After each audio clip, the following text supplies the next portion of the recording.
घर में पिछले कुछ दिनों से भावनाओं का तूफान चल रहा था।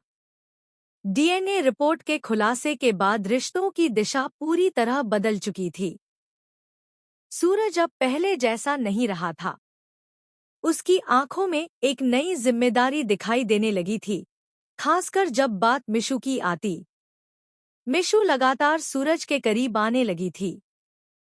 कभी वो उसके साथ बैठकर बातें करती, तो कभी छोटी छोटी बातों पर सिर्फ उसी को ढूंढती। ये सब देखकर ईशा के दिल में भी कई अनकहे जज्बात जागने लगे थे। एक शाम मिशु खेलते खेलते गिर गई। वो डरकर रोने लगी। घर में सब लोग घबरा गए, लेकिन सूरज बिना एक पल गंवाए दौड़कर उसके पास पहुंचा। कुछ नहीं हुआ मेरी बहादुर बच्ची को, उसने प्यार से मिशु को गोद में उठाते हुए कहा। मिशु ने आंसू भरी आंखों से सूरज को देखा और धीरे से उसके गले लग गई। ये पल देखकर ईशा कुछ सेकंड के लिए वहीं रुक गई। उसकी आंखों में नमी आ गई, क्योंकि उसने पहली बार किसी को मिशु के लिए इतना अपनापन दिखाते देखा था। तुम हर बार मिशु को संभाल लेते हो, ईशा ने धीमी आवाज में कहा।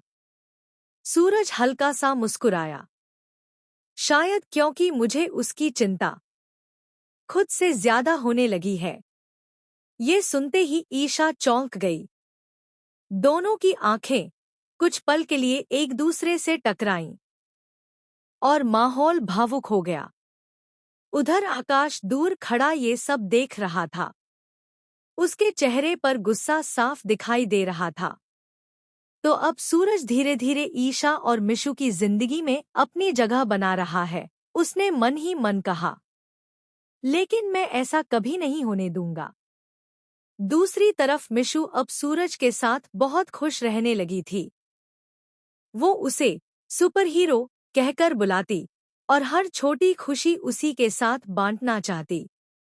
एक दिन मिशु ने मासूमियत से पूछा, अगर आप हमेशा मेरे साथ रहो, तो क्या आप मेरे पापा बन जाओगे? ये सुनते ही सूरज और ईशा दोनों एकदम चुप हो गए। ईशा की आंखों में आंसू आ गए। उसे समझ नहीं आ रहा था कि इस सवाल का जवाब कैसे दे।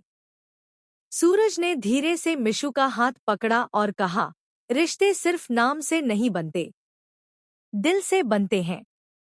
मिशु मुस्कुरा दी और तुरंत सूरज को गले लगा लिया। लेकिन तभी अचानक बाहर किसी के जोर से दरवाजा बंद करने की आवाज आई। सबकी नजरें उधर मुड़ी। दरवाजे पर आकाश खड़ा था और उसकी आंखों में गुस्सा साफ दिखाई दे रहा था। बहुत अच्छा नाटक चल रहा है यहाँ, उसने ताने भरे अंदाज में कहा। ईशा घबरा गई। आकाश, तुम गल